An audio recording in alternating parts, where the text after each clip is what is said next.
give a broader overview, but focus pretty much make 5 points. And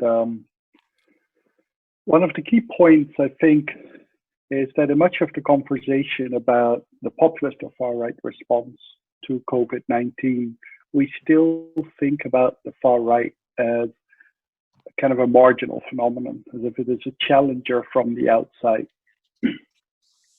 But what defines the far-right today in what I've called the fourth wave is its heterogeneity. And most importantly, the far right is not just an opposition phenomenon anymore. It is actually in power in quite, during coalition or by itself in quite a lot of countries. Actually, today, 3 of the 5 biggest democracies have far right leaders: India, Brazil, and the US. Now, what we see is that overall, across the world, governments have received a bonus during the COVID pandemic, which is a common situation in terms of crisis. People rally around the flag, rally around the government. Far-right governments are not necessarily an exception. You can see this, for example, in Eastern Europe, but there are 2 major exceptions, and those are Bolsonaro and Trump. Trump got a very short bonus. It wasn't as extreme as in other countries, and it has completely disappeared. On top of that, of course, we are already forgotten about the coronavirus in the US and are now busy with talking about racism and police brutality. So a COVID effect here is much more difficult to discern. Bolsonaro has really faced the biggest backlash by pretty much having his whole coalition behind him split, in part over COVID, in part over other things. Right. So one of the things that we see is that generally the media narrative is based on a few countries, and so quite a lot of the narrative has been based on Bolsonaro and Trump, and arguing, you see, what COVID-19 shows is that the far right or / populist cannot govern. But as said, this effect you don't necessarily see in India, that don't necessarily see in Hungary.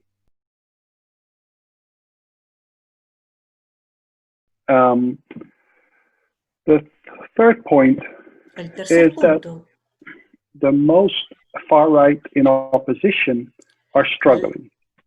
And they're struggling because they're starved from their key issues and as a consequence from media attention. COVID-19 and public health are not necessarily issues that are at the top of the agenda of the far right and are not associated with the far right. And as long as we've been talking about COVID, we have not been talking about their usual issues, which are crime, corruption, and immigration in most cases. Now, they try to regain their support by pushing both a nativist and a populist discourse around COVID-19. So the nativist discourse is in part a classic racist one, which associates disease and foreigners with each other. This goes back centuries. And so now the argument is that we have to close the borders because immigrants are bringing in COVID-19. This doesn't work that much because virtually every country has closed its borders anyway, without the support of the far right. And so they can't really stand out on that. The second nativist narrative that they're pushing is about China and pretty much making this a foreign virus that is being pushed by a hostile state.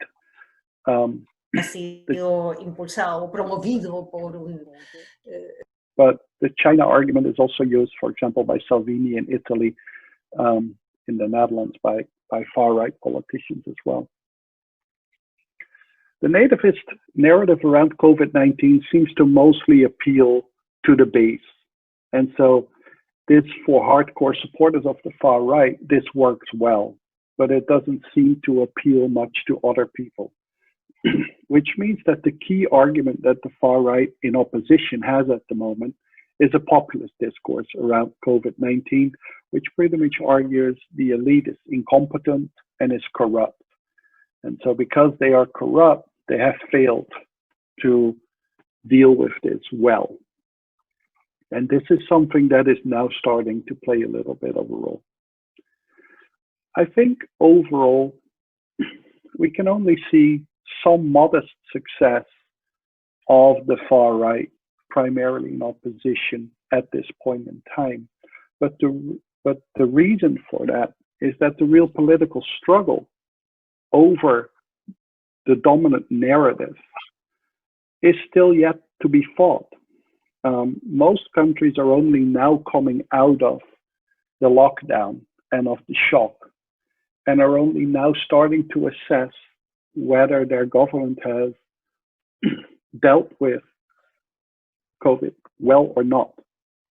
And so it's only now that really the political struggle over COVID-19 and the government response is starting. And we'll see how strong the far right is. I think it depends a lot on the country and how it dealt with it. For example, in Germany, it seems that the government dealt with it well, but people are very happy, which leaves very little space for AfD. In Italy, there seems to be much more disappointment over the way there was a response, which leaves more space for the League. I think that the biggest risk really is for the upcoming second wave. It's almost certain that in the fall of 2020, we will have a second wave of COVID-19. At that point in time, tolerance of the population for strict measures will be much less. And this is what the far right in most countries has rallied around, arguing that this is just a risk that we should take. It isn't that bigger than the flu. And so I think the tolerance for another lockdown will be minimal. And this will be a good opportunity for the far right to argue against the experts and against the government. So in summary, like by and large, most far right governments have pretty much gone the same way as non-far right governments. They have gotten a little bonus. Major exceptions, Bolsonaro and Trump,